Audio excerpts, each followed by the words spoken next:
राज्य में धामी सरकार ने पुलिस के लिए लिया बड़ा फैसला। प्रदेश में अब पुलिस कर्मियों को दिया जाएगा वर्दी भत्ता।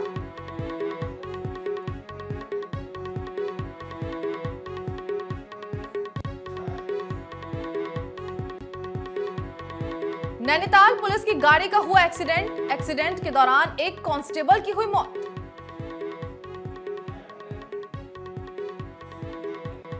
हरिद्वार में टेंट गोदाम में लगी भीषण आग लगने से 12 लाख का हुआ नुकसान। धामी सरकार में मंत्रियों के विभाग का हुआ बंटवारा। मंत्रिमंडल में मुख्यमंत्री धामी ने अपने पास रखे 23 विभाग।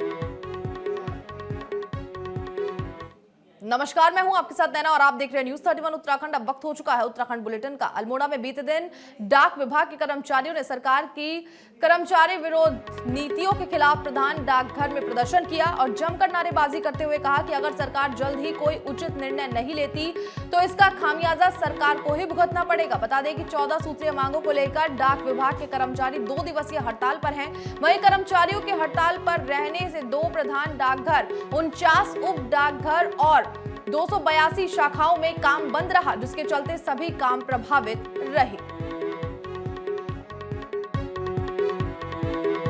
जो हमारी प्रमुख मांग है वो ओपीएस है, ओल्ड पेंशन को लेकर है और इसके साथ साथ डाकघर में 5 दिवसीय कार्य दिवस होना ज़रूरी है।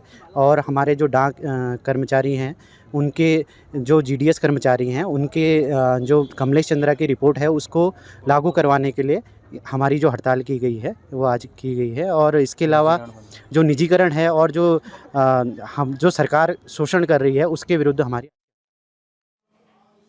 जसपुर के सामुदायिक स्वास्थ्य केंद्र में बीते दिन आशा कार्यकर्ताओं ने मुख्यमंत्री की ओर से दिए गए आश्वासन के बावजूद मांग पूरी नहीं होने से 2 दिवसीय धरना प्रदर्शन कर कार्य बहिष्कार किया और सरकार के खिलाफ जमकर नारे लगाए। वहीं जिला महामंत्री बबीता कश्यप ने बताया कि सीएम धामी ने आशा कार्यकर्ताओं का मानदेय दोगुना करने की बात कही थी, जो कि अब तक नहीं हुआ है और जब तक उनकी मांगे पूरी नहीं की जाती तब तक उनका धरना प्रदर्शन जारी रहेगा।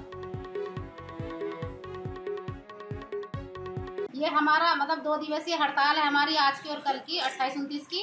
और ये हमारा जो धरना प्रदर्शन चल रहा है, जो हमारी सरकार पहले थी वो ही अब बन गई है और जो हमारी मांगे थी वो पूरी नहीं करी हैं और उन्होंने हमारी कोई भी मांग पूरी नहीं, इसलिए इसी चीज़ के लिए धरना है ये हमारा। और हमारा धरना जो है, हमें मासिक वेतन हमारा 21,000 घोषित कर दे सरकार और हमें सरकारी कर्मचारी का दर्जा दे।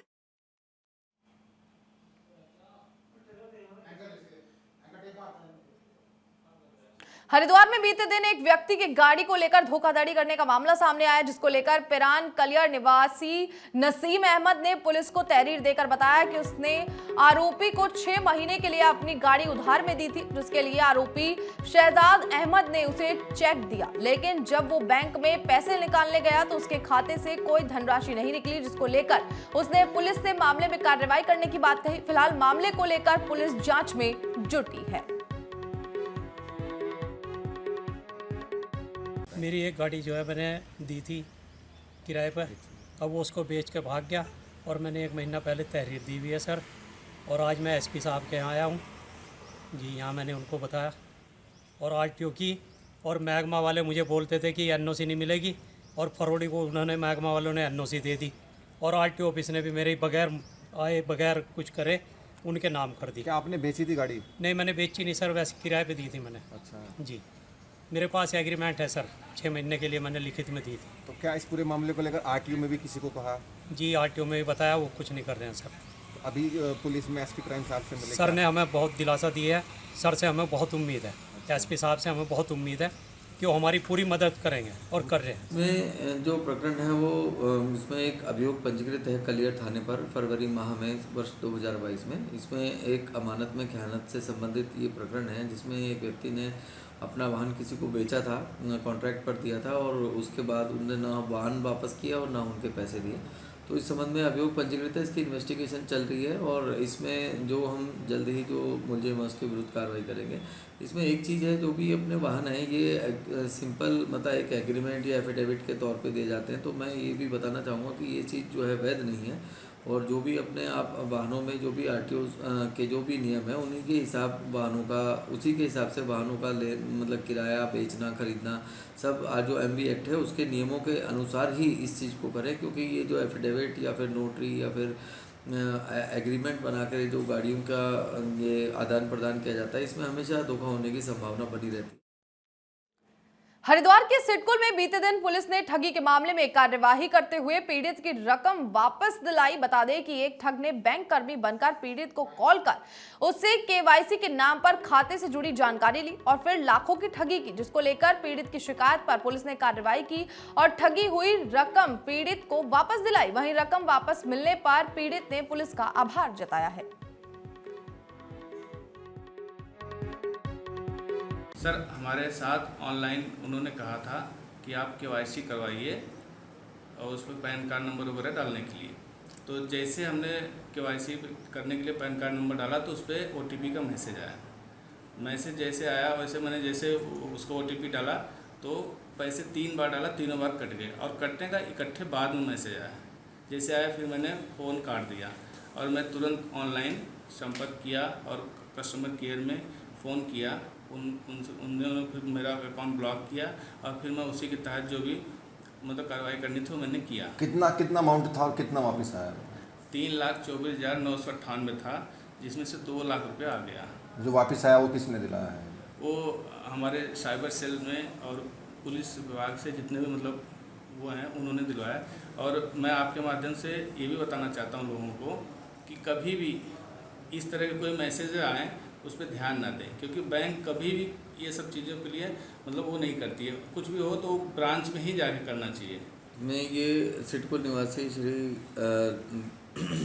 रामेश्वर यादव जो है इनके साथ एक घटना हुई थी जिसमें इनको केवाईसी अपडेट करने के नाम पे एक लिंक भेजा गया। एक कॉल आया था इनको, उन्होंने लिंक भेजा इनको और उस पर इनकी प्राइवेट इन्फॉर्मेशन जो कॉन्फिडेंशियल इन्फॉर्मेशन थी वो शेयर की गई और उस जो इन्फॉर्मेशन शेयर की गई उसके चलते इनके खाते से लगभग 3,25,000 रुपये इनके खाते से डिफ्रॉड किया गया। तो उसमें त्वरित कार्रवाई करते हुए साइबर सेल ने जो हमारी प्रक्रिया होती है उस प्रक्रिया को फॉलो करके उसमें से 2 लाख रुपये जो है इन्हें वापस दिलवाए। और इसके साथ हम बाकी लोगों से भी अपील करना चाहते हैं कि बार बार रिक्वेस्ट और बार बार प्रचार करने के बावजूद भी इस प्रकार की घटनाएं हो रही हैं तो अपनी कॉन्फिडेंशियल इन्फॉर्मेशन किसी से भी शेयर मत कीजिए और किसी भी प्रकार का साइबर फ्रॉड होने पर तुरंत 1930। सदी के महानायक अमिताभ बच्चन अपनी फिल्म गुड बाय की शूटिंग के लिए इन दिनों उत्तराखंड में है। इसी बीच आज उन्हें जॉलीग्रांट में देखा गया, जहां पर उन्होंने अपनी टीम के साथ ब्रेकफास्ट किया, जिसके बाद वो अपनी टीम के साथ थानो शूटिंग के लिए रवाना हुई। वहीं उनकी एक झलक देखने के लिए प्रशंसकों को काफी मेहनत करनी पड़ी। हालांकि सुरक्षा को देखते हुए अमिताभ बच्चन ने मीडिया और फैन से दूरी बनाए रखी।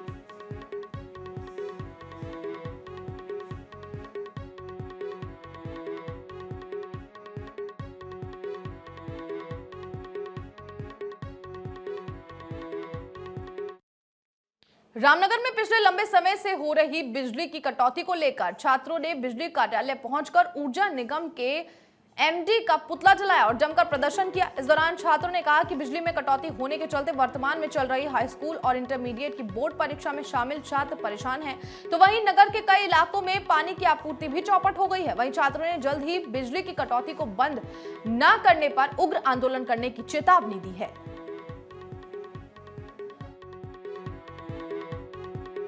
आज हमने विद्युत विभाग का पुतला दहन कराया और जो विद्युत विभाग उत्तराखंड पावर कॉर्पोरेशन के एमडी हैं देहरादून में जो बैठते हैं उनका पुतला दहन यहाँ पर हमने स्वयं पुतला दहन करके उनको चेताया है कि जल्द से जल्द रामनगर को छोटा टाउन हटाकर स्मार्ट सिटी में घोषित करा जाए। और वो क्यों करा जाए, क्योंकि ये एक पर्यटन नगरी है, यहाँ पर देश विदेश के नागरिकों का आना होता है और इस नगरी को अगर छोटा टाउन घोषित कर देंगे तो क्या इस रामनगर नगरी का विकास होगा। तो इसलिए हमने आज विद्युत विभाग का पुतला फूंका है। रामनगर में पिछले लंबे समय से हो रही बिजली की अघोषित कटौती के खिलाफ छात्रों ने आज बिजली कार्यालय में प्रदर्शन करते हुए ऊर्जा निगम के एमडी का पुतला फूंका। एनएसयूआई के कुमाऊं छात्र महासंघ के अध्यक्ष सुमित लोहनी ने बताया कि लंबे समय से बिजली की कटौती से जहां एक और छात्र छात्राओं की पढ़ाई में व्यवधान उत्पन्न हो रहा है, क्योंकि वर्तमान में हाई स्कूल व इंटरमीडिएट की बोर्ड की परीक्षाएं चल रही हैं।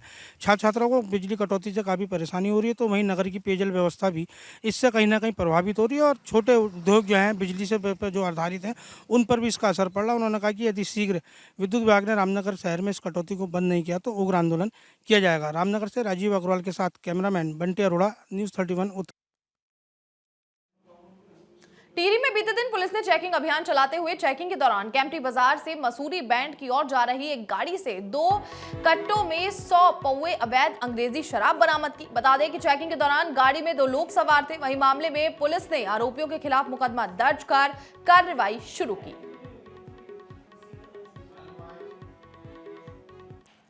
फिलहाल उत्तराखंड बुलेटिन में इतना ही। आप देखते रहिए न्यूज़ 31 उत्तराखंड। नमस्कार।